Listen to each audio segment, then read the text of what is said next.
Hello, hello mga kakumare! So eto na naman for today's video ay magluluto naman tayo ng Arabic food na tinatawag nilang balalit. So una nga ay nag-fry nga lang ako ng konting pasta dyan hanggang maging golden brown nga at naglagay na nga rin ako dyan ng hot water.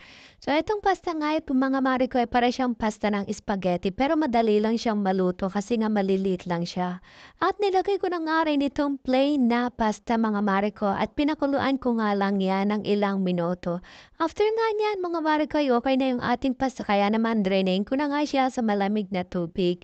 At eto nga nagtunaw na nga ako dito ng butter. Nilagay ko na nga rin itong pasta na drainain ko nga kanina sa malamig na tubig. Hinalo-halo ko nga lang yan ng konti dyan mga mare ko at nag-add na nga rin ako dyan ng 2 kutsarang sugar. Nag-add na nga rin ako dyan ng konting paminta.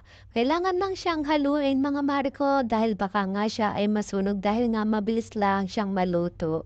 At okay na nga yan kaya naman naglagay na nga rin ako nitong ginagamit nilang food coloring dito sa kanilang mga pagkain. At kung nakabot ka nga hanggang dito sa video ito mga mare ko ay please follow, like, and share para naman updated ka pa sa mga susunod nating video. So nung okay na nga yung balalit, sinet aside ko na nga lang yan at nagprito na nga ako dito ng 2 pirasong egg.